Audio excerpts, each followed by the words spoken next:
వేలాది వేల స్తుతులు స్తోత్రాలు. చేరి వచ్చినందరికీ ప్రభు పేరట శుభాభివందనాలు. మనలందరినీ మరొక నూతన దినంలోనికి ప్రవేశింపచేసి ఆశ్చర్యకరమైన రీతిగా కాచి కాపాడుతూ నిత్యము ఉచితమైన కృపా కనికరములు కుమ్మరిస్తుంటున్న దేవునికి స్తుతులు స్తోత్రాలు చెల్లిస్తూ ఈ దినానికి కావాల్సిన నింపుదల నడుపుదల కోసం మనమందరము ప్రభునకు అప్పగించుకుంటూ మన హృదయాలను ప్రభు వైపు లేవనెత్తుకుని మనకు చేసిన ప్రతి ఉపకారాన్ని బట్టి ఈ దినం మనకు అనుగ్రహించినందుకు బట్టి స్తుతులు స్తోత్రాలు చెల్లిస్తూ ప్రభును ఆరాధిద్దాము, మహిమపరుస్తాము, ఘనపరుస్తాము. సమస్త మహిమ ఘనత ప్రభావములు ఆయనకే చెల్లినట్లుగా ఆయనను ఆరాధిస్తాము, ఏకంగా కూడి ఆరాధిస్తాము. ప్రభు నామానికి స్తోత్రం కలుగును గాక. సర్వలోక ప్రభువునకు సంపూర్ణ జయము. సర్వలోక ప్రభువు కనుక సర్వలోక ప్రభువు కనుక నిశ్చయమైన జయము. సర్వలోక ప్రభువునకు సంపూర్ణ జయము. ప్రభువే దేవుండు అధికాస్తోత్రార్హుండు. భూప్రజల నందరినీ భూప్రజల నందరినీ పుట్టించిన భగవంతుండు. సర్వలోక ప్రభువునకు సంపూర్ణ జయము. శుభనామం మది నుంచి ప్రభునామం స్తుతించి గణనామం భక్తి భక్తి గణనామం భక్తి భక్తి అనయముగుడి జనులారా. సర్వలోక ప్రభువునకు సంపూర్ణ జయము. పితృపుత్రాత్మకును ప్రియమహిమ మగుగాక. ఆది నేను దినరీతి ఆది నేను దినరీతి ననవరతంబు డునుగాక. సర్వలోక ప్రభువునకు సంపూర్ణ జయము. పరిశుద్ధుడైన మా పరలోక తండ్రి, సర్వలోకాన్ని సృష్టించిన మా గొప్ప దేవ, సర్వము మీరే అంటుండగా నా తండ్రి, మీరే ఆ పరిశుద్ధత పవిత్రత కలిగిన దేవుడు అంటుండగా నా తండ్రి, వేలాది వేల స్తుతులు స్తోత్రాలు చెల్లిస్తుంటున్నాం తండ్రి. నేను స్తుతిస్తుంటున్నాం, నిన్ను ఆరాధిస్తుంటున్నాం, నిన్ను మహిమపరుస్తుంటున్నాం తండ్రి. మమ్మల్ని అందరినీ మీ పరిశుద్ధ హస్తాలకు అప్పగించుకుంటూ ప్రార్థిస్తుంటున్నాం తండ్రి. ఈ దినానికి కావలసినటువంటి ఆత్మీయ నింపుదల అనుగ్రహించమని బ్రతిమాలు వేడుకుంటున్నాం. నూతన పరుస్తున్నా తండ్రి, మీ పరిశుద్ధ సేవలో ముందుకు సాగునట్లుగా ఈ మీట్లో చేరిన ప్రతి బిడ్డను సంధించండి నా తండ్రి. మీ నిత్యమైన శాశ్వతమైన కృప కనికరము ప్రేమ సమృద్ధిగా కుమ్మరిస్తూ మమ్మల్ని నడిపించి మీకు బలమైన సాక్షులుగా నిలబడటానికి మా అందరిలో చాలినంత కృప కుమ్మరించమని బ్రతిమాలుకుంటూ మమ్మల్ని అందరినీ మీ పరిశుద్ధ హస్తాలకు అప్పగించుకుంటూ సమస్త మహిమ గంత ప్రభావాలు మీకే ఆరోపిస్తూ ప్రభు అయిన యేసుక్రీస్తు పేరిట ప్రార్థించి వేడుకుంటున్నాం తండ్రి. ఆమేన్, ఆమేన్. ప్రియులారా, దేవుడు ఏర్పరిచినటువంటి లేఖన భాగంగా లూకా సువార్త 8వ అధ్యాయం 9వ అధ్యాయం 28 నుండి 30 వచనాలు చదువుకుందాము. లూకా సువార్త 9వ అధ్యాయము 28 నుంచి 31 వచనాలు. ఈ మాటలు చెప్పినది మొదలుకొని రమారమి 8 దినములైన తర్వాత ఆయన పేతురును, యోహానును, యాకోబును వెంట పెట్టుకొని ప్రార్థన చేయుటకు ఒక కొండ ఎక్కెను. ఆయన ప్రార్థించుచుండగా ఆయన ముఖరూపము మారెను. ఆయన వస్త్రములు తెల్లనివై దగదగ మెరిసెను. మరియు 2 పురుషులు అతనితో కూడా మాట్లాడుతుంటారు. వారు మోషే, ఏలీయా అనువారు. వారు మహిమతో అగుపడి ఆయన యెరూషలేములో నెరవేరబోవు నిర్గమమును గురించి మాట్లాడుతుంటారు. 30వ వచనంలో మరి ఒకసారి చదువుకుందామని. వారు మహిమలో కనబడి అగుపడి ఆయన యెరూషలేములో నెరవేరబోవు నిర్గమమును గురించి మాట్లాడుతుంటారు. ఇది వాక్యం ప్రారంభంతో మాట్లాడని ఉంటుండగా మనము హృదయాలను ప్రభు వైపు లేవనెత్తుకుందాము. మరి నిర్గమం గురించి మాట్లాడుతున్నటువంటి సందర్భం ఇది. ఎవరి నిర్గమము? ప్రభు యొక్క నిర్గమము. నిర్గమము అనగా వెడలిపోవుట, వెడలిపోవుట. ఈ వెడలిపోవుట ద్వారా పరిశుద్ధుడైన యేసుక్రీస్తు ప్రభు భవిష్యత్తులో మానవాళి కోసం ఏర్పరచబడినటువంటి ఆ గొప్ప నిధి లేకపోతే గొప్ప కార్యము ప్రస్ఫుటం చేయదలిచినటువంటి ప్రభువుని ఇక్కడ చూస్తుంటున్నాము. మరి ఆయన నిర్గమము గురించినటువంటి విషయాలను గురించి ప్రభు మనతో మాట్లాడినంటున్నాడు. పాత నిబంధన లేఖనాలలో పరిశుద్ధ గ్రంథంలో మనం పాత నిబంధన చూస్తుంటున్నాము, క్రొత్త నిబంధన చూస్తుంటున్నాము.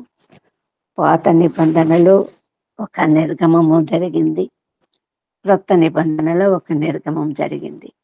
పాత నిబంధనలో జరిగినటువంటి నిర్గమం మరి భౌతిక సంబంధమైనప్పటికీ కూడా పరలోక సంబంధమైనటువంటి నిర్గమానికి ఛాయారూపకమై ఉంటున్నది.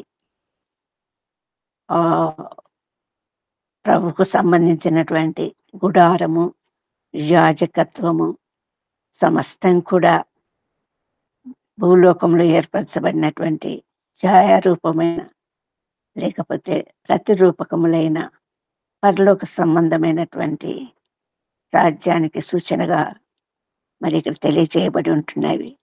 మనము కొలస్సీ పత్రిక 2వ అధ్యాయము 17వ వచనం చూస్తే నిజ స్వరూపము క్రీస్తులో ఉన్నది. పాత నిబంధనలో కనపరచబడినటువంటి ప్రతి అంశము ఛాయారూపమై ఉంటుండగా నిజ స్వరూపము క్రీస్తులో ఉన్నది. క్రీస్తులో తేట తెల్లమవుతున్నది, బయలుపరచబడుతున్నది, బహిర్గతమవుతున్నది. ఈ లోక సంబంధమైన లేక భూలోక సంబంధమైన కణాను స్వాస్థ్యముగా పంచబడటం ఆ నిర్గమం యొక్క అంతిమ ఉద్దేశమై ఉంటుండగా క్రీస్తు ప్రభు యొక్క నిర్గమము పరలోక కణాను గురించి, అది స్వాస్థ్యంగా పొందబోయే అంతిమగా అద్భుతమైనటువంటి ఆశీర్వాదము దీవెనను గురించినటువంటి నిర్గమమై ఉంటున్నది. పాత నిబంధన గ్రంథంలో ఉన్నటువంటి నిర్గమము ఇశ్రాయేలు జనాంగానికి సంబంధించి ఉంటుండగా, క్రొత్త నిబంధన నిర్గమము ప్రభువైన క్రీస్తుకు సంబంధించి ఉంటున్నది. ఈ నిర్గమం అన్నది వెడలిపోటు అన్నది మనం చూస్తుంటున్నాము. నిర్గమ కాండము, ఎక్సోడస్ మొత్తం కూడా ఇశ్రాయేలు జనాంగము వెలుపలికి నడిపింపబడటం గురించి వ్రాయబడి ఉంటున్న విషయం.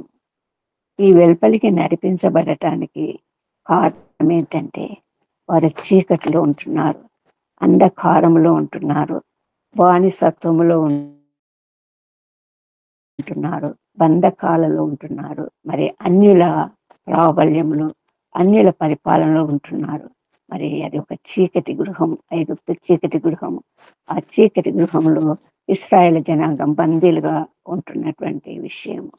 దీన్ని ప్రస్ఫుటం చేయటానికి ప్రభు తన ఉద్దేశాన్ని మనకు కనపరుస్తుంటున్నాడు. నిర్గమకాండము 19వ అధ్యాయంలో ప్రభు తెలియజేస్తున్నటువంటి విషయం ఏంటంటే, నిర్గమకాండము 19వ అధ్యాయము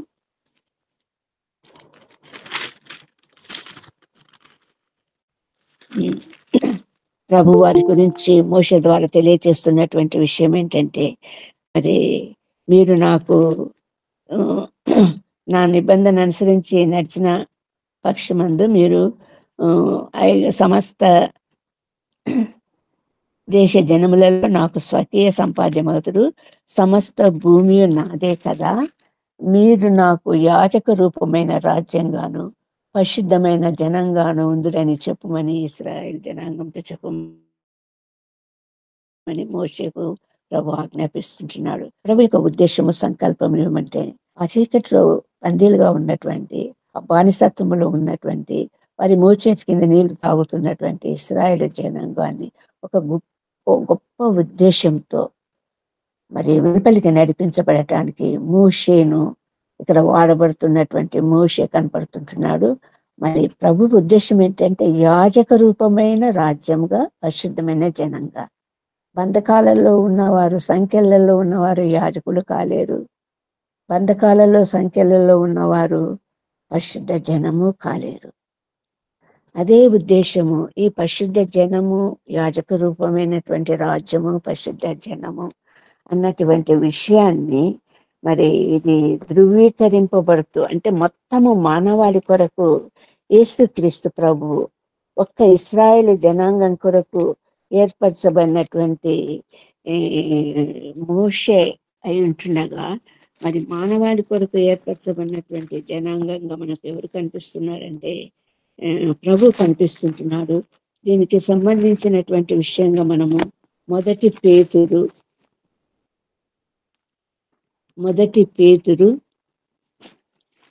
2వ అధ్యాయము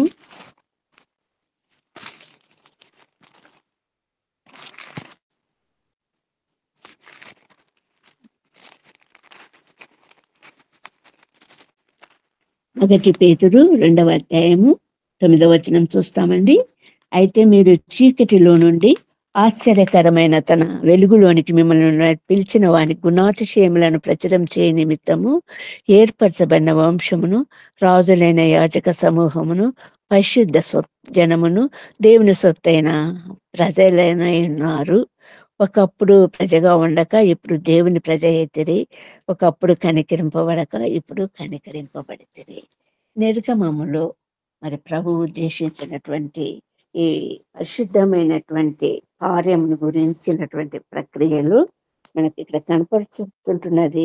ఈ బానిసలైనటువంటి ఇశ్రాయేలు జనాంగానికి లిబరేటర్గా, విమోచకుడిగా, విడుదల చేసేవాడిగా మోషే ఏర్పరచబడి ఉంటుంటే, మరి యేసుక్రీస్తు ప్రభువు లిబరేటర్గా, లేకపోతే విమోచకునిగా, రక్షకునిగా ఫర్ ద హోల్ హ్యుమానిటీ, అందరినీ విడుదల చేయటానికి, విమోచించటానికి.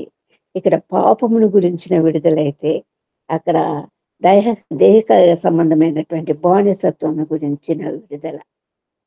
మోషే ద్వారా జరుగుతున్నది బానిసత్వం గురించినటువంటి విడుదల.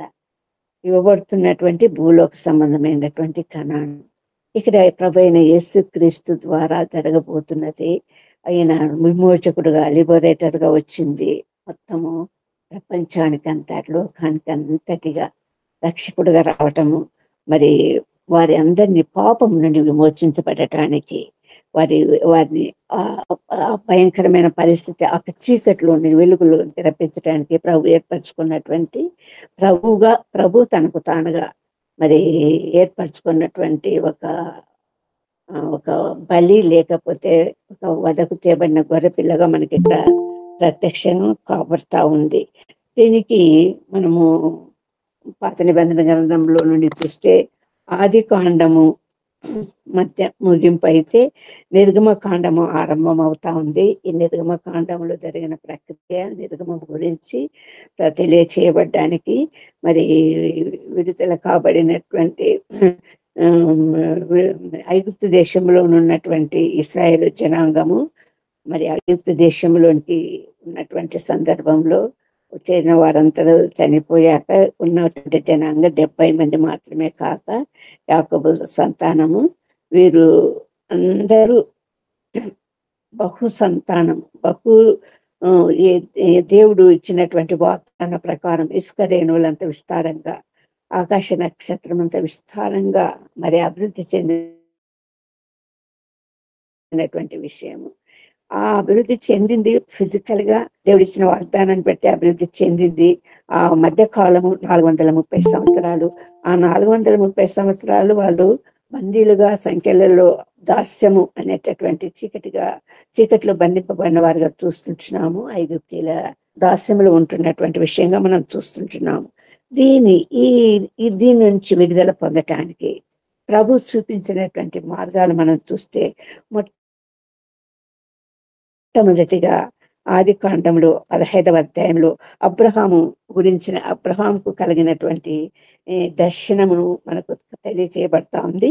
అబ్రహాంకు గాఢ నిద్ర కలుగచేసి, ఆ కటిక చీకటి కలుగచేసి వారు దాస్యంలో ఉండబోతారని, 430 సంవత్సరాల దాస్యంలో ఉండబోతారని, తర్వాత వారు విడుదల కాబోతారన్నటువంటి విషయాన్ని ప్రభు అబ్రహాం కనపరుస్తూ మరి ఆ ఖండముల మధ్య బలిగా అర్పించబడినటువంటి ఆ ఖండముల మధ్య జ్వాలల మధ్య ప్రభు ఇద్దరికి మధ్యవర్తి అయి తనే నిబంధన చేసినటువంటి నిబంధన ఏంటంటే, అది ఖండం 15వ అధ్యాయంలోనే మనం చూస్తుంటున్నాము. భూకణాను స్వతంత్రించుకుంటారు, ఇది నేను మీతో నిత్య చేస్తున్న నిబంధన అంటున్నాడు ప్రభు. విడుదల అన్నది దేనికి సంబంధించింది? దాస్యంలో ఉన్నటువంటి వాటిని విడుదల చేయటానికి సంబంధించిన విషయము. వారిని ఎక్కడ చేర్చాలన్నటువంటి, అంటే భూలోక సంబంధమైనటువంటి పాలు తేనెలు ప్రవహించు ఆ దేశాన్ని స్వాస్థ్యంగా ఇస్తానన్నటువంటి వాగ్దానాన్ని ప్రభు ఇక్కడ నిబంధన పూర్వకంగా అబ్రహాంతో కనపరుస్తుంటున్నాడు. ఇంకా అదే రీతిగా మనం చూస్తే యోసేపుని గురించినటువంటి కూడా విషయాలలో అనేక విషయాలు మనకు తెలుసు. యోసేపు ఫలించడు కొమ్మగా ఉంటున్నాడు. అంతకంటే ముందుగా మనము యాకోబుకు కనపరిచినటువంటి ఒక నిచ్చెన రూపకముగా భూమి నుండి పరలోకానికి వేయబడినటువంటి నిచ్చెనను యాకోబుకు దర్శనము నిద్రలో కలుగచేసి ఉంటున్నాడు. మరి అది దూతలు పైనుండి క్రిందికి దిగి వచ్చేటటువంటి విషయంగా, పైన దేవుడు వారితో మాట్లాడుతున్నటువంటి విషయంగా మనకు అక్కడ ప్రత్యక్షం కాబడతా ఉంది. ఆ బేతేల అనుభవము యాకోబుకు కనబడింది. బేతేల్ అనగా హౌస్ ఆఫ్ గాడ్, దేవుని గృహము, దేవుని మందిరము. అది అనుభవంలోనికి రావటం జరిగింది. దానికి సంబంధించినటువంటి విషయంగా ప్రభు యొక్క సంకల్పము, ప్రభు యొక్క ఉద్దేశాన్ని యాకోబు ద్వారా కూడా బయలుపరచడం మనకు జరుగుతూ ఉంది. ఇటు యోసేపు దగ్గరికి వచ్చినామంటే, యోసేపు ఫలించడు కొమ్మగా ఉంటున్నాడు. మరి యోసేపుకు కలిగిన కళలు మనకు తెలుసు, ఆయనకు ఉన్నటువంటి దేవుడిచ్చిన ఆధిక్యము తెలుసు. ఎందుకు అతడు అన్నల చేత అమ్మబడినాడన్నటువంటి వాస్తవం మనందరికీ తెలిసిన విషయమే.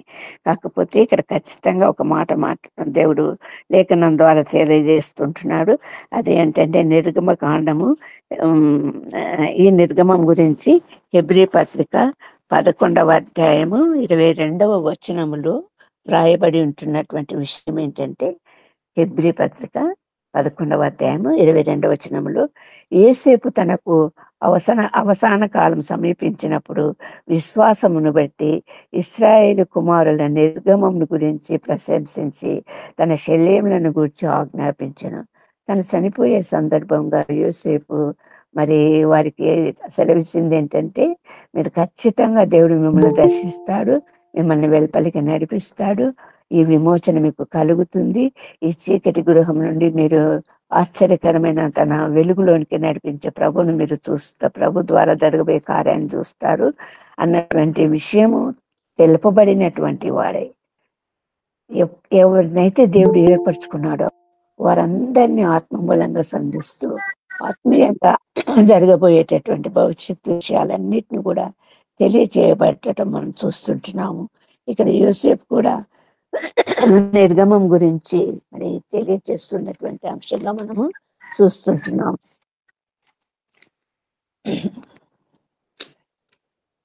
నిర్గమ విధానంలో వారిని వెలుపలికి రప్పించే విషయంలో ఇక్కడ ప్రశస్తమైనటువంటి ముడిపడినటువంటి అంశము, క్రీస్తుకు సంబంధించినటువంటి ఛాయారూపకమైనటువంటి అంశం ఇక్కడ మనం ఒకటి చూస్తుంటున్నాము.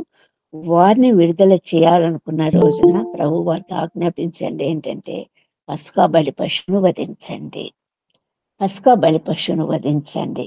ఆ బలి పశువు రక్త ప్రోక్షణ అన్నది, ఆ పస్కాను భుజించటం అన్నది మీకు సంపూర్ణమైనటువంటి ఈ ఐగుప్తు నుండి విడుదల విమోచన కలగచేస్తుంది అన్నటువంటి వాస్తవాన్ని తెలియచేయడానికి అక్కడ పాత నిబంధన గ్రంథంలో ఇశ్రాయేలీల నిర్గమము గురించినటువంటి విషయంలో పస్కా బలి పశువు వధ జరిగింది. అది రాబో దినములలో జరగబోయేటటువంటి పస్కా బలి పశువుగా వధింపబడేటటువంటి వదకు తేబడినటువంటి గొర్రెపిల్లైన యేసును గురించినటువంటి నిజ స్వరూపం, నిజ రూపమై ఉంటున్నది. మరి ఇక్కడ మనం కనపరుస్తున్నటువంటి విషయం ఏంటంటే, వారు వెలుపలికి నడిపించబడటం జరిగింది. దానికి ప్రత్యక్షంగా ఆ కార్యం జరిగించడానికి దేవుడు ఏర్పరచుకున్నటువంటి మోషేను మనం చూస్తుంటున్నాము. ఈ మోషే దేవుని ఇల్లంతట్లో నమ్మకమైన వాడుగా ఉండి దేవుని కట్టడలను ఆజ్ఞలను తూచా తప్పకుండా మరి నెరవేరుస్తూ దేవునికి అనుగుణంగా దేవుని చిత్తానుసారంగా వారిని వెలుపలికి నడిపించి ఇశ్రాయేలు జనాంగాన్నంతా కూడా మరి ప్రభు పగులు మేఘస్తంభంలో రాత్రి అగ్నిస్తంభంలో కాపాడుతుంటుండగా ఆయన మోషే ద్వారా మాట్లాడుతూ తెలియజేస్తున్నటువంటి అంశాలన్నీ కూడా మనకు పాత నిబంధన గ్రంథంలో నిర్గమ కాండంలో మనకు లేఖనాల ద్వారా తెలియచేయబడతా ఉంది. మరి ఇక్కడ మనము గమనించవలసింది ఏంటంటే, ఈ విషయాలన్నీ కూడా పాత నిబంధన మలాకి గ్రంథంతో ముగిస్తా ఉంది. మలాకి గ్రంథము నుండి మధ్యకాలం 400 సంవత్సరాలు కాగా దాని సైలెంట్ పీరియడ్ లేక డార్క్ పీరియడ్ అంటున్నాము.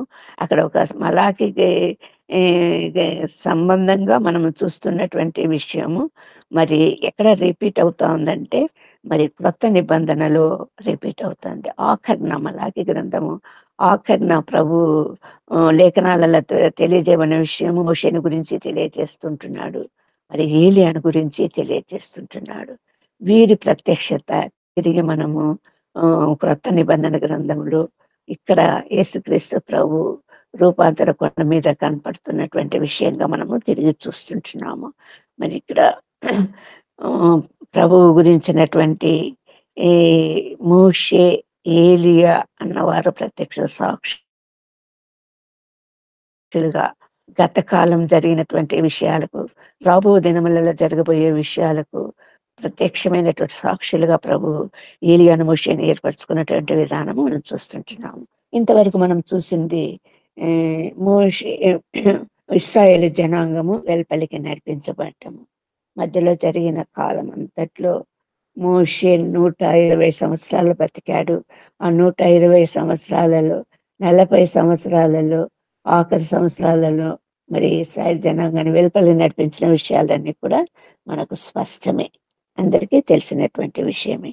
కాకపోతే మరి మనకు ఇక్కడ మధ్య కాలంలో జరిగినటువంటి అంశాలుగా మనం చూడవలసినటువంటి అంశాలు ఇక్కడ యేసుక్రీస్తు ప్రభుల వారు మరి మనకు తెలియచేస్తున్నటువంటి విషయము సంపూర్ణంగా మనకు అవగాహనకు రావాలంటే ఈ లేఖన భాగంలో తిరిగి మనము లూకా సువార్త 9వ అధ్యాయానికి వస్తామండి.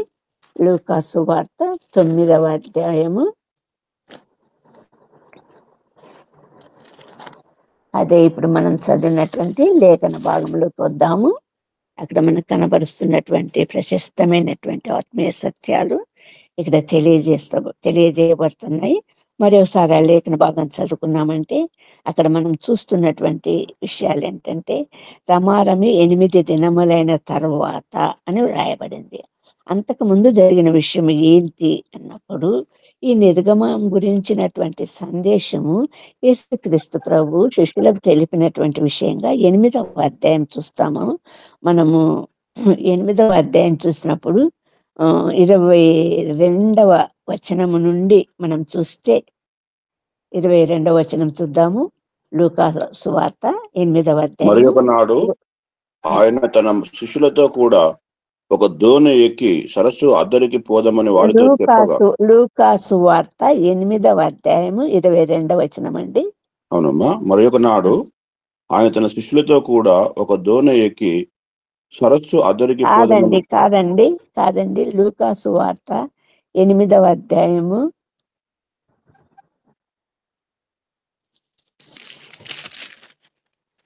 23వ వచనము. 9వ అధ్యాయము 9వ అధ్యాయము 22వ వచనం నుండి చదవండి. మనుష్య కుమారుడు బహుశ్రమలు పొంది పెద్దల చేతను ప్రధాన యాజకుల చేతను శాస్త్రుల చేతను విసర్జింపబడి చంపబడి 3వ దినమున లేచుట అగత్యం అని చెప్పాను. ఆమేన్. చదవండి. మరియు ఆయన అందరితో ఇట్లా, నేను ఎవడైనాను నన్ను వెంబడింప గోరిన ఎడల తను తాను ఉపేక్షించుకొని ప్రతిదినము తన సిలువను ఎత్తుకొని నన్ను వెంబడింపవలెను.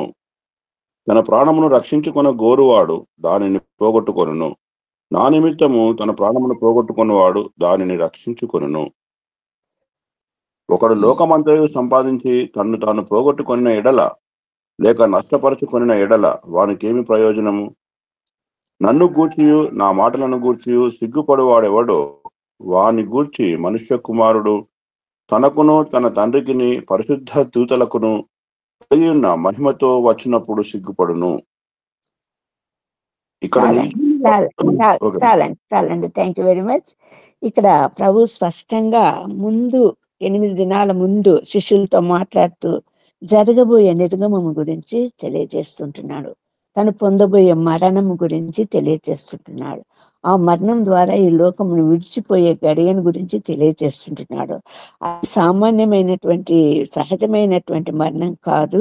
ఇక్కడ మనిషి కుమారుడు బహుశ్రమలు పొంది పెద్దల చేత ప్రధానాయాజకుల చేత శాస్త్రుల చేత విసర్జింపబడి చంపబడి 3వ దినమున లేచుట జరగబోయే అంశాలు, నిర్గమం గురించి నటువంటి విషయాలను ముందే ప్రభువు తెలియచేస్తుంటున్నాడు శిష్యులకు.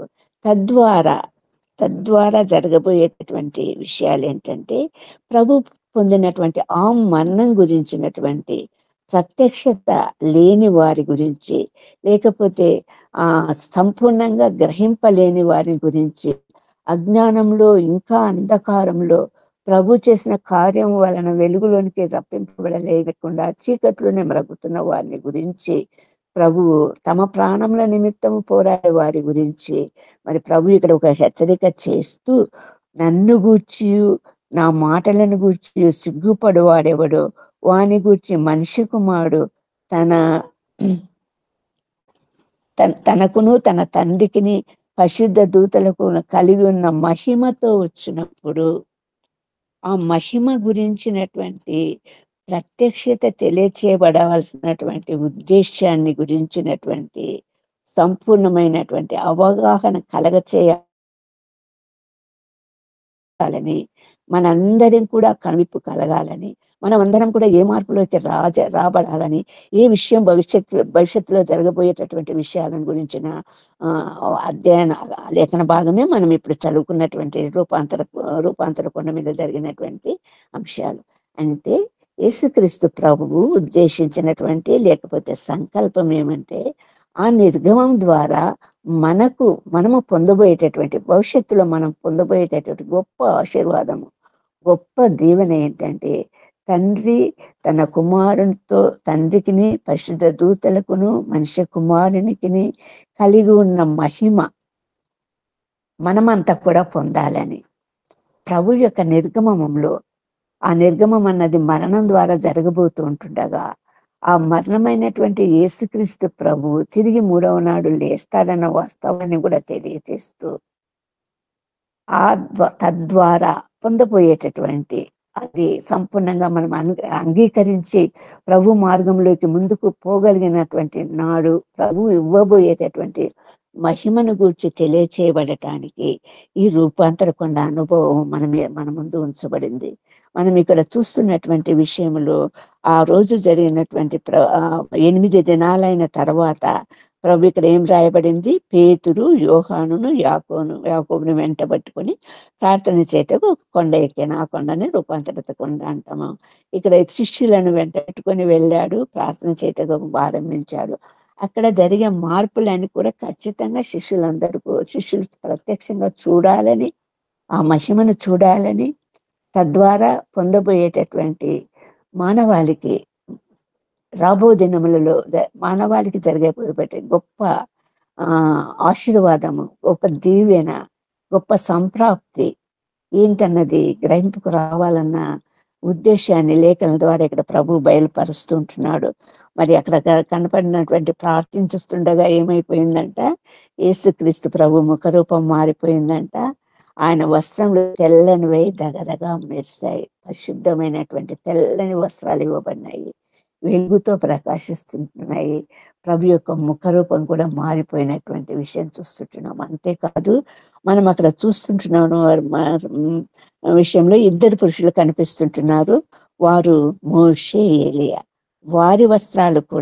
వారు కూడా మహిమ తాగుపడుతుంటున్నారు. వారి వస్త్రాలు కూడా మరి తెల్లనివే దగదగ మెరిసేటటువంటి వస్త్రాలుగా అక్కడ ప్రత్యక్షం అవటము ఎవరు చూస్తుంటున్నారు, శిష్యులు చూస్తుంటున్నారు. శిష్యులకు కనపరిచినది ఇది. అంతవరకు నిద్రమత్తులో ఉండినటువంటి శిష్యులు తర్వాత మేలుకొని చూసేటప్పటికీ అక్కడ అంతా వెలుగుమయమై ఉంది. యేసుక్రీస్తు ప్రభువు, ఏలియా, మోషే అంతా కూడా తెల్లని వస్త్రాలు ధరించుకున్న వారుగా అక్కడ ఉంటున్నారు. వారు క్రీస్తు ప్రభు పొందబోయేటటువంటి మరణము, పొందబోయేటటువంటి పునరుత్థానము, పొందబోయేటటువంటి ఆరోహణం గురించినటువంటి విషయాలు ఇక్కడ మాట్లాడుకుంటున్నట్లు మనం తెలియజేస్తుంటున్నది. మోషే అన్నది ఎందుకు నిదర్శనంగా ఇక్కడ నిరూపించాడంటే, ప్రభు తను ఉద్దేశించినటువంటి ఇశ్రాయేల్ జనాంగాన్ని ఐగుప్తు నుండి వెలుపలికి నడిపించడానికి ప్రభు మోషేని ఏర్పరచుకున్నటువంటి మోషే ఇల్లంతట్లో నమ్మకంగా ఉండి ప్రభు కార్యం నెరవేర్చినాడు. కాబట్టి ఆ ఇశ్రాయేల్ జనాంగానికి వెలుపలికి నడిపించబడి తర్వాత యెహోషువ నాయకత్వంలో మరి ఆ భూలోక కణాను స్వాస్థ్యంగా పంచబడినటువంటి విషయము సంపూర్ణంగా భూలోకంలో నెరవేర్చబడవలసినటువంటి విషయం అంతా కూడా పరలోక సంబంధమైనటువంటి రేపు జరగబోయేటటువంటి పరలోక సంబంధమైనటువంటి ఆ పరలోక స్వాస్థ్యము పంచబడటం గురించినటువంటి విషయంగా ప్రతీకగా మోషే ఇక్కడ నిలబడి ఉంటున్నాడు. ఏలియా ఎందుకు నిలబడి ఉంటున్నాడంటే, ఏలియా కూడా ఆరోహణానికి చిహ్నంగా.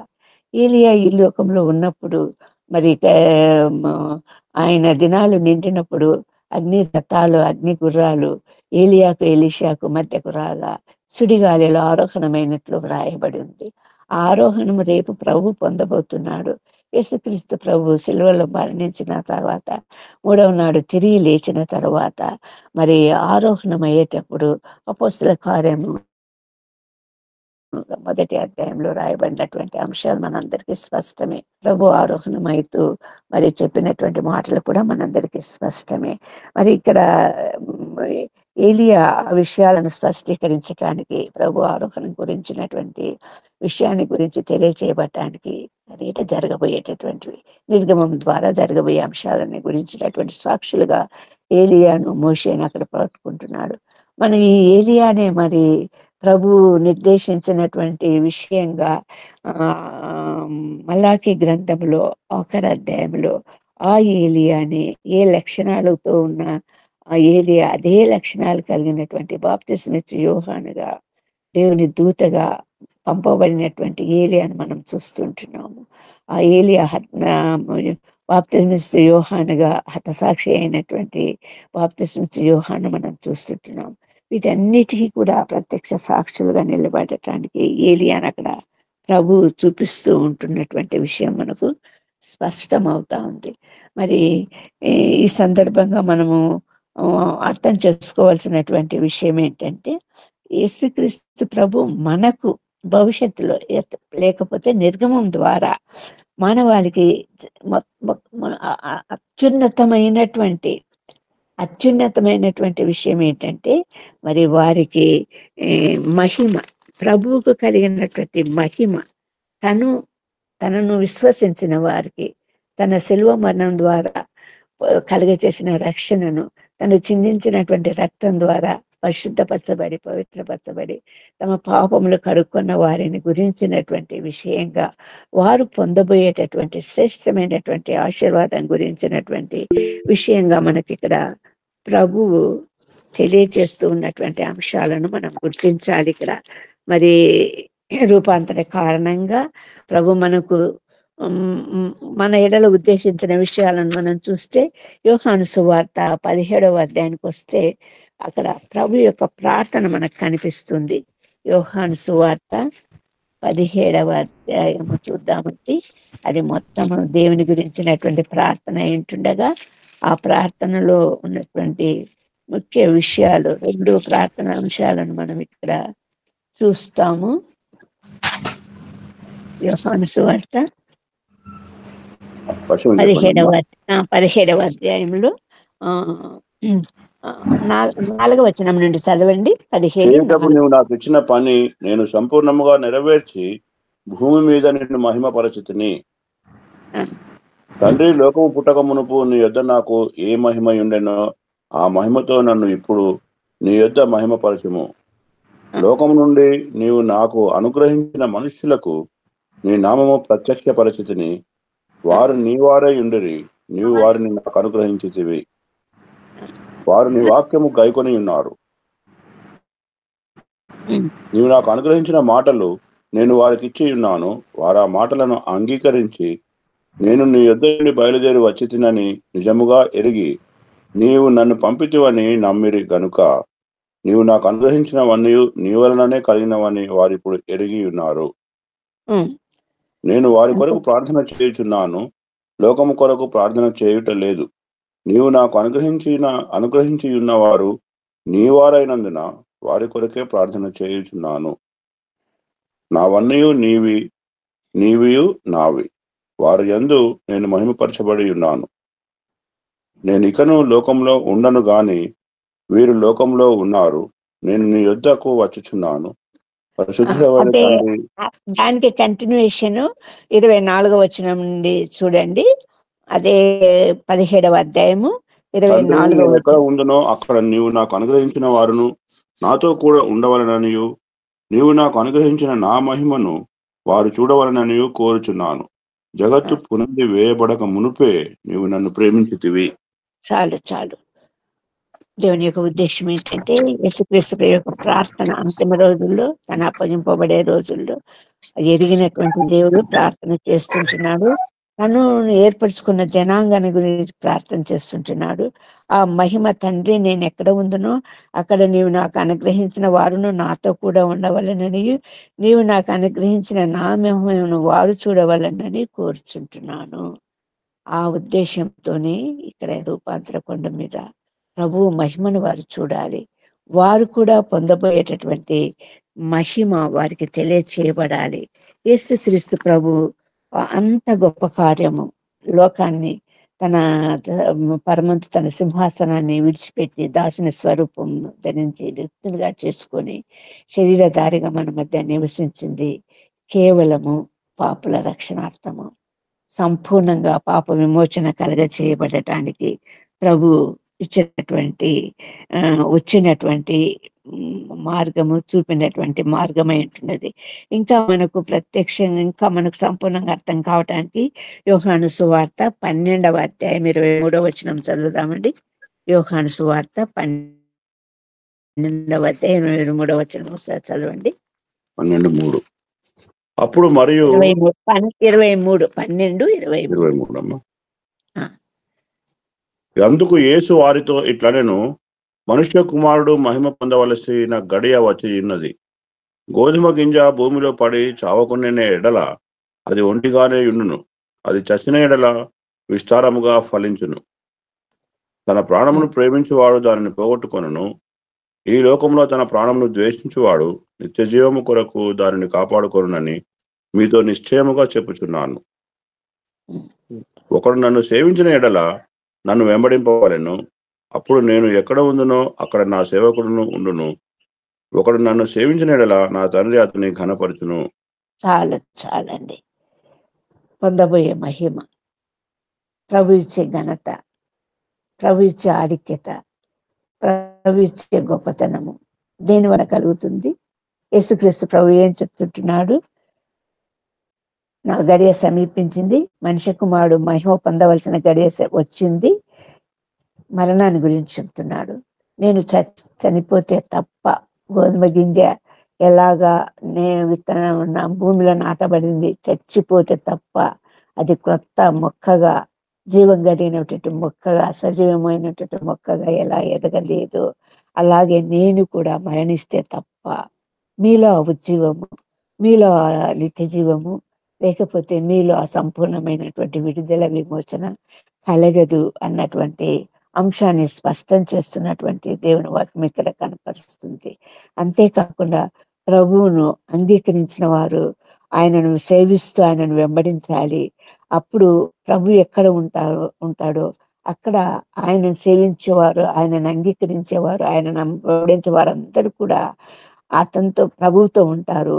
వారిని కూడా ప్రభు ఘనపరుస్తాడు అన్నటువంటి ప్రత్యక్ష సాక్ష్యం మనకి ఇక్కడ కనిపిస్తూ ఉంది.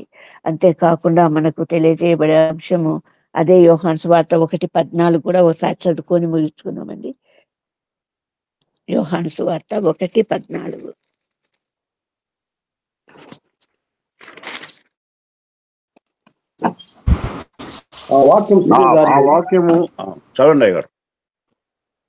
వాక్యం శరీరధారి అయి కృపాసక్తి సంపూర్ణుడుగా మన మధ్య నివసించును. తండ్రి వలన కలిగిన అద్వితీయ కుమారుని మహిమ వలె మనము ఆయన మహిమను కనుగొంటిమి. చాలు చాలు చాలు. అది తెలియచేయబడటానికి రూపాంతరిత కొండ మీద ప్రభు కనపరిచినటువంటి ఆ ప్రత్యక్షత మనం చూస్తుంటున్నాం.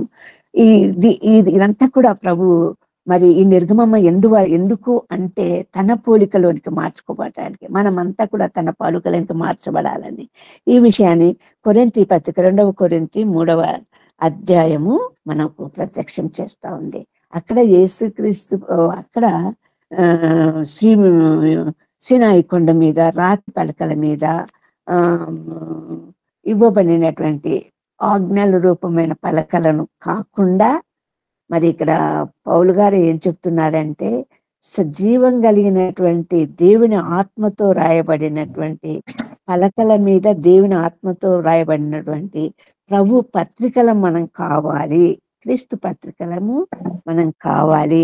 ఆ పోలికలోనికి మార్చబడటానికి ప్రభు ఈ కార్యం జరిగించాడు. ఆ రోజు సీనాయి కొండ మీద ప్రభు దర్శనం కలిగినటువంటి ఆ మహిమ పౌలు మోషే పొందినాడు, కానీ అది తాత్కాలికమైనటువంటి ఆ మహిమను చూడలేకపోయారు. ఆ ముసుగు వేసుకున్నారు. ఆ ముసుగు తొలగించాల్సిన దినం కూడా వచ్చింది. అంటే అది తాత్కాలికమైంది. కానీ ఇక్కడ ప్రభు ఇచ్చేటటువంటి మహిమ శాశ్వతమైనటువంటి మహిమగా ఇక్కడ ప్రభు చూపిస్తూ ఉంటున్నాడు. ఆ పోలికలోనికి మనమందరము నడిపించబడాలన్నటువంటి వాస్తవము ఇక్కడ మనకు కనిపిస్తూ ఉంది. కాబట్టి ప్రియులారా, మరి యేసుక్రీస్తు ప్రభు యొక్క నిర్గమం ద్వారా మనకి ఇక్కడ కనపడుతున్నటువంటి అంశాలన్నిటిని గురించి వారికి తెలియచేయబడినటువంటి విషయం, ముఖ్యంగా విషయం ఏంటంటే మనము ప్రభువు పొందినటువంటి ఆ మహిమ మనము కూడా పొందవలెను అన్నది దేవుని దృక్పథమై ఉంటున్నది, దేవుని సంకల్పమై ఉంటున్నది. అందుకే ఆయన పోలికలోనే, సృష్టి ఆదిలోనే చెప్పాడు ప్రభు, మన పోలికలు నరులను నిర్మిద్దాము అన్నటువంటి విషయంగా మనకు ప్రత్యక్షత కలిగింది అక్కడ. కాబట్టి ఇక్కడ కూడా ఈ నిర్గమం గురించినటువంటి ఈ విషయాలలో పేతురుకు, యోహానుకు, మరి యాకోబుకు కనపరిచినటువంటి ప్రత్యక్షతలో వారికి ఏం తెలియదు.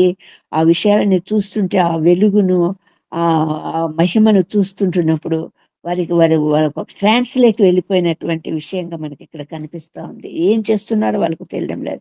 ఇక్కడ గుడారాలు వేసేస్తాము, మీకు ఒకటి, ఏలియాకొకటి, మరి మోషకోటి, ఇక్కడ గుడారం వేసేస్తాం ప్రభు అంటున్నాడు. అక్కడ మనకు కనపడుతున్నటువంటి ఇంకొక విషయం, ఆత్మీయ సత్యం ఏంటంటే, ఆ రోజు అక్కడ జరిగినటువంటి విషయంలో ఆ వెలుగులో ఉన్నటువంటి ఆ ముగ్గురిని కూడా, ఏలియా ఆ వెలుగులో ఉంటున్నాడు, ఆ మోషే ఉంటున్నాడు, యేసుక్రీస్తు ప్రభు ఉంటున్నాడు. ఆ వెలుగు వారిని ఆ మేఘంగా కమ్మింది. అక్కడ 34వ వచనం చూస్తుంటున్నాము. అతడు ఇలాగ మాట్లాడుతుండగా మేఘం ఒకటే వారిని కమ్మెను. వారు ఆ మేఘంలో ప్రవేశించినప్పుడు శిష్యులు భయపడి, మరియు నేను ఏర్పరచుకున్న నా కుమారుడు, ఈయన మాట విని నేను శబ్దం మేఘంలో నుండి వచ్చింది. ఆ శబ్దం వచ్చిన తర్వాత అక్కడ ఏలియా కనిపించలేదు, మరి మోషే కనిపించలేదు, యేసుక్రీస్తు ప్రభువును మాత్రమే వారు చూస్తుంటున్నారు. ఇవన్నీ కూడా యేసుక్రీస్తు ప్రభువునే నిర్గమం ద్వారా తను చనిపోయే ఆఖరి దినాలు గడియ సమీపించినప్పుడు ప్రభు స్పష్టం చేస్తున్నటువంటి విషయాలు. రాబో దినములలో యేసుక్రీస్తు ప్రభు మరణం ద్వారా మనం పొందబోయే పరలోక స్వాస్థ్యం, మహిమతో కూడినటువంటి పరలోక స్వాస్థ్యం మనం పొందపోవడానికి ఏర్పరిచినటువంటి ఒక విమోచకుడు, ఒక రక్షకుడుగా యేసుక్రీస్తు ప్రభు మన మధ్యకు వచ్చి రూపాంతరం చెంది, మనము రూపాంతరం చెందవలసినటువంటి అవసరాన్ని తెలియజేస్తూ సంపూర్ణంగా అదే మనం ఎక్కడ చూస్తుంటున్నామంటే, రోమిలకు రాసిన పత్రిక 12వ అధ్యాయంలో చూస్తుంటున్నాము. సజీవ యాగంగా మీరు రూపాంతరం చెంది సజీవ యాగంగా మిమ్మల్ని మీరు సమర్పించుకోవాలని. ఎవరైతే సజీవ యాగంగా సమర్పించుకోగలుగుతారో, నైవేద్యంగా అర్పణగా దేవునికి సమర్పించబడతారు. రేపు ప్రభు తన మహిమతో రాబోయేటప్పుడు ఏలియా ద్వారా చూపించాడు. ఏలియా ద్వారా కాదు, అపోస్తల కార్యంలో ప్రభు ఆరోహణమైనప్పుడు వినపడినటువంటి శబ్దము ఏం వినిపోయింది, ఏ రీతిగా ఇప్పుడు మహిమతో పరలోకానికి ప్రభు ఆరోహణమవుతుంటున్నాడో ఆ రీతిగా ఆయన తిరిగి నీ మధ్యకు వచ్చిన రెండవ రాకడను కూడా తెలియచేసేటటువంటి అంశంగా ప్రభు ఆరోహణమైనప్పుడు తెలియజేస్తుంటున్నాడు. కాబట్టి ప్రియులారా, ప్రభు నిర్గమం ద్వారా, మొదటి నిర్గమము భౌతిక సంబంధమైంది, భౌతిక బానిసత్వం నుండి విడుదల కాగా భూకణాను మన స్వాస్థ్యంగా ఇవ్వడగా పంచిపెట్టబడింది సంపూర్ణంగా యెహోషువ నాయకత్వంలో. యేసుక్రీస్తు మరణం ద్వారా పరలోక సంబంధమైనటువంటి మరి సంపూర్ణమైనటువంటి విమోచన, విడుదల కలగటమే కాకుండా పరలోక స్వాస్థ్యంగా ఇవ్వబడి ఆ మహిమలో పాలు పొందలో మనం పొందుతామన్నటువంటి వాస్తవం అర్థం చేసేయడానికి రూపాంతర కొండ అనుభవాన్ని ప్రభు లేఖనం ద్వారా మనం ముందు ఉంచబడుతుంటుంది. ఆ వాస్తవాన్ని గ్రహించినటువంటి వారుగా మనము మన జీవితాలలో ముందుకు సాగవలసి ఉంటున్నది. గాంధీని మహాత్మా గాంధీ అన్నారు. ఎందుకన్నారు? ఈ లోక సంబంధమైనటువంటి బానిసత్వం, బ్రిటిష్ వారి బానిసత్వంలో మరి మన దేశము మగ్గుతున్నటువంటి సందర్భంగా గాంధీ పోరాడి స్వాతంత్రాన్ని తెచ్చినందుకు ఆయనను మహాత్మా గాంధీ అంటున్నారు. మన ప్రభు అంతకు మించినటువంటి, అందుకే మహాత్ముడైన ప్రభు. ఆ పాటలో రాయబడింది, మహాత్ముడైన నా ప్రభు విచిత్ర శిల్వ చూడగా అన్నటువంటి పాట అనుభవము. మహాత్ముడైన మన ప్రభు, అది ఇంగ్లీష్లో ఇంకా చాలా చక్కగా వ్రాయబడింది. When I survey the wondrous cross on which the prince of glory died. మహిమతో కూడినటువంటి యేసుక్రీస్తు ప్రభు మరణం నొందినటువంటి ఆ మహాత్యము ఆ మహాత్యము మనం చూడాలి, మనం అనుభవించాలి అన్నటువంటి దేవుని యొక్క ఉద్దేశమై ఉంటుండగా ప్రియులారా, ఆ వాస్తవాన్ని మనం గ్రహించినటువంటి వారంగా మన జీవితాలలో ముందుకు సాగాలని దేవుడు సంకల్పించి ఉంటుండగా, ఆయన ఉద్దేశంలో లేఖనం ద్వారా బయలుపరచబడి ఉంటుండగా, ఆ పరిశుద్ధ సత్యాన్ని మనం గ్రహించిన వారమై మన జీవితాలలో ముందుకు సాగినట్లు మనందరిలా దేవుడు తన ఉన్నతమైన శాశ్వతమైన నిత్యమైన కృపతో మనలందరినీ బ్రోచి కాచి కాపాడి ఆ ఆ విజయాన్ని మనం అందరం కూడా పొందటానికి ప్రభు తన కృప మనందరిలా చూపును కాక. దేవుడి కొద్ది వాక్యం దీవించి ఆశీర్వదించును కాక. ఆమేన్, ఆమేన్. ఆమేన్, ఆమేన్, ఆమేన్. ఆమేన్, ఆమేన్. క్రీస్తేసే మా భక్తికి పునాది, పునరుత్థానుడే మా ముక్తికి వారధి. క్రీస్తేసే మా భక్తికి పునాది, పునరుత్థానుడే మా ముక్తికి వారధి. పరిశుద్ధాత్ముడే మారత సారథి, పరిశుద్ధాత్ముడే మారత సారథి. మేము నిబంధనా జనులం, యేసురాజు వచ్చును ఇంకా కొంతకాలమే, మోక్షమందు చేరెదము. యేసురాజు వచ్చును ఇంకా కొంతకాలమే, మోక్షమందు చేరెదము. వారు మహిమతో ఆగుపడి ఇశ్రాయేలులో జరగబోవు నిర్గమమును గురించి ఆయనతో మాట్లాడుచుండేది. మోషే ఏలియా నిర్గమమును గూర్చి వారితో మాట్లాడుచుండరి. ఆయన పొందబోవు మరణమును, పునరుత్థానమును, ఆరోహణమును గూర్చి స్పష్టముగా మాట్లాడుటకు దేవలోకం నుండి రూపాంతర కొండ మీదికి దిగివచ్చిన మోషే ఏలియాలు మహిమతో అగుపడి ఇశ్రాయేలులో యెరూషలేములో ఆయన నిర్గమమును గురించి మాట్లాడుచుండేది. చాలా చక్కని ఆత్మీయ సత్యము, మరణము, పునరుత్థానము. మరణిస్తాడు కానీ మూడవ దినమున తిరిగి లేస్తాడు, ఆరోహణం అవుతాడు. అపోస్తుల కార్యములు మొదటి అధ్యాయము చెప్పబడిన మాటలు. మరణిస్తాడు, పునరుత్థానం అవుతాడు, తిరిగి లేస్తాడు, ఆరోహణం అవుతాడు. ఆరోహణమైన ప్రభు మరలా రెండవసారి రాబోతున్నాడు. ఆయన వస్తాడని రెండవసారి సువార్త, ఆయన రెండవసారి వస్తున్నాడని సువార్త ప్రకటించాలి. చీకటిలో అలమటించు వారికి, దీనులకు సువార్త ప్రకటించే పనిలో దినదినము, నిమిష నిమిషము ఇదే పని కలిగి ఉందామా? ఆయన వస్తున్నాడు, ఆయన మరణించాడు, తిరిగి లేచాడు, ఆరోహణమై దేవుని కుడిపార్శ్వమందు ఆసీనుడై ఇదిగో బయలుదేరుటకు సిద్ధముగా ఉన్నాడు. ఆయన వస్తున్నాడు, రాజులకు రాజుగా, ప్రభువులకు ప్రభువుగా మనల్ని ఏలుకుంటాడు. ఈ సత్య సువార్త, నిత్య సువార్త సకల జనములకు సాక్షార్థముగా ప్రకటించబడుతూ ఉండాలి. దేవుడు అట్టి కృప భాగ్యము మనకందరికీ దయచేయునుగాక. అబ్రహాం లింకన్ గారు చిన్న ప్రార్థన చేస్తారా? అబ్రహాం లింకన్ గారు.